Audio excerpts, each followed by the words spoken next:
একটা breaking news আছে। বাংলাদেশ জাতীয়তাবাদী দল বিএনপি, আমি এটাকে কখনো রাজনৈতিক দল বলি নাই আর বলবো না। বিএনপি হচ্ছে বাংলাদেশ ন্যাশনাল কমেডি পার্টি। বিএনপির এক একটা নেতা এক একটা চিরিয়া। তার আগে আমি আপনাদেরকে ব্রেকিং নিউজটা বলি। ব্রেকিং নিউজটা হলো, বেগম খালেদা জিয়া গতকাল রাত থেকে আইসিইউতে ছিলেন। শেষ খবর পেয়েছি তিনি অলরেডি সৃষ্টিকর্তার ডাকে সাড়া দিয়ে উপরে চলে গেছেন। এখন ঘটনা কতটুকু সত্য সেটা খুব শীঘ্রই প্রমাণিত হবে। হয়তো এখানে বিশেষ কিছু লক্ষ্য উদ্দেশ্য পূরণের জন্য তার মৃত্যুর খবরটাকে ধামাচাপা দিয়ে রাখা হয়েছে। বিএনপির শীর্ষ পর্যায়ের কারো পক্ষ থেকে কোনো প্রকার বিবৃতি এখনো দেখা যায়নি। এমনকি শুনতে পাচ্ছি তারেক রহমান লন্ডন থেকে আসার একটা বন্দোবস্ত করছেন।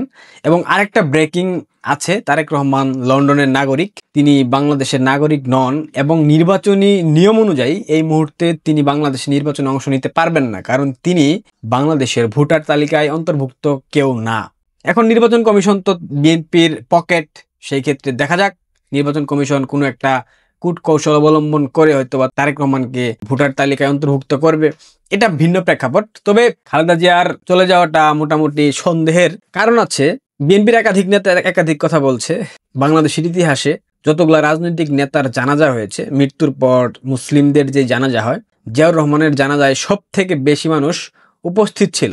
বিএনপির কোনো একটা জেলার সাধারণ সম্পাদক মঞ্জুর এলাহি নাম একটা অনুষ্ঠানে গিয়ে বক্তব্যে বলেছেন, বাংলাদেশের ইতিহাসে সব থেকে বেশি মানুষ হয়েছিল জিয়াউর রহমানের জানাজায়।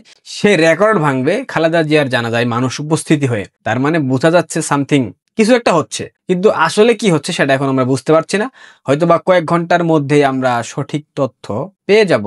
তারেক রহমানের ফিরে আসা, খালেদা জিয়ার মৃত্যু, বিএনপির বর্তমান প্রেক্ষাপট, বিএনপির ভবিষ্যৎ পরিকল্পনা, এগুলা নিয়ে একটা বিশাল প্রতিবেদন বানানো উচিত এবং আমি খুব শীঘ্রই সেটা করব। নিউজ দেখলাম পিলখানা হত্যাকাণ্ডের নাকি কি একটা হয়েছে, এখানে নাকি মেয়র তাপস সম্পৃক্ত ছিল এবং ভারতের সম্পৃক্ততার প্রমাণ পাওয়া গেছে। পিলখানা হত্যাকাণ্ডের সময় তো বর্তমান সেনাপ্রধান ওয়াকার স্পটে ছিলেন। ওয়াকার তো খুব ভালোভাবে জানেন কি হচ্ছে। ওয়াকার কদিন পূর্বে বললেন এখানেই সব শেষ করতে হবে, আর সামনের দিকে আগানো যাবে না পিলখানা হত্যাকাণ্ড নিয়ে। গতকাল ডক্টর ইউনূসের সরকার নাকি নতুন করে একটা নাটক সাজাইছে। পিলখানা হত্যাকাণ্ডে সম্পৃক্ত ছিল তাপস, আওয়ামী লীগের একাধিক নেতা এবং ভারতের একটা সম্পৃক্ততা ছিল। মেয়র তাপস, যে কিনা 5 আগস্টের দুদিন পূর্বে অর্থাৎ 3 আগস্ট বিমানবন্দরের ইমিগ্রেশনে গিয়ে যখন তাকে আটকে দেওয়া হয় ইমিগ্রেশন কর্তৃপক্ষ, তখন তিনি শেখ হাসিনাকে ফোন করে সেই ইমিগ্রেশন পার হতে চান। তার মতো ভীতু সে নাকি বিডিআর হত্যাকাণ্ডের মতো ঘটনায় সম্পৃক্ত থাকবে, তার নির্দেশনায় সে নাকি সংগঠিত করেছে। এইসব গল্প, এইসব নাটক বন্ধ করেন। এইসব নাটক বাংলাদেশের মানুষ আর খাবে না। তাপসকে না দিয়ে অন্য কাউকে দিলে সেটা বিশ্বাসযোগ্য ছিল। তাপসের মতো ব্যক্তি বিডিআর হত্যাকাণ্ডের মতো ঘটনা ঘটাবে, এটা পৃথিবীর কোনো ব্যক্তি বিশ্বাস করবে না।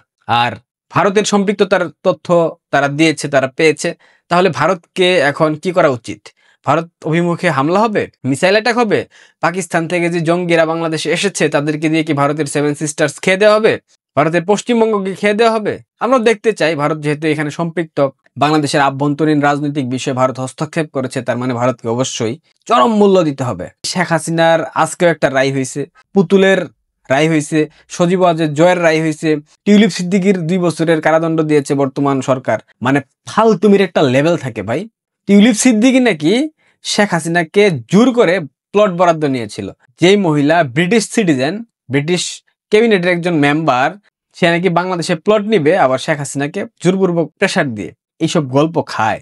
কোন দিন জানি শুনবো ব্রিটেনের রানী, সেও আওয়ামী লীগের প্রেসার দিয়ে এটা করে নিয়েছে। ব্রিটেনের রানীর বিরুদ্ধে ডক্টর ইউনূসের সরকার মামলা করবে। মানে ফাত্রামির একটা লেভেল থাকে ভাই, একটা লেভেলের মধ্যে ফাত্রামি করা উচিত। এদের কোনো ক্লাসই নাই, এদের কোনো লেভেলই নাই। এরা যে আসলে কি বুঝে, কি ভাবে, কি করে না করে, একদম মানে যাচ্ছে তাই একটা অবস্থা। যাই হোক, যে ব্রেকিং নিউজটা দেওয়ার জন্য আপনাদের সামনে আসা, অনেকগুলা কথা বলে ফেললাম। ব্রেকিং নিউজ হয়েছে খালেদা জিয়ার চিকিৎসার জন্য চীনা মেডিকেল বোর্ড বসেছে, এগুলা সব নাটক। খালেদা জিয়া অলরেডি গন কেস। এখন অফিসিয়ালি হয়তোবা ঘোষণা দিচ্ছে না, অফিসিয়াল ঘোষণাটা আপনারা খুব শীঘ্রই পেয়ে যাবেন। হয়তোবা অফিসিয়াল ঘোষণা দেরিতে দেওয়া হচ্ছে কারণ এর মধ্যে যদি কোনো কূট কৌশল করে তারেক রহমানকে দেশে ফেরানোর কোনো একটা বন্দোবস্ত করা যায়, এটাই মূলত আসল উদ্দেশ্য। দেখেন, যা ভালো মনে করেন। আর জিয়াউর রহমান তার জানাজায় যত লোক হয়েছিল, খালেদা জিয়ার জানাজায় তার থেকেও বেশি লোক হোক, আমরা প্রত্যাশা করি। বেগম জিয়া সসম্মানে উপরে পাড়ি জমাক। ভালো থাকবেন, ধন্যবাদ।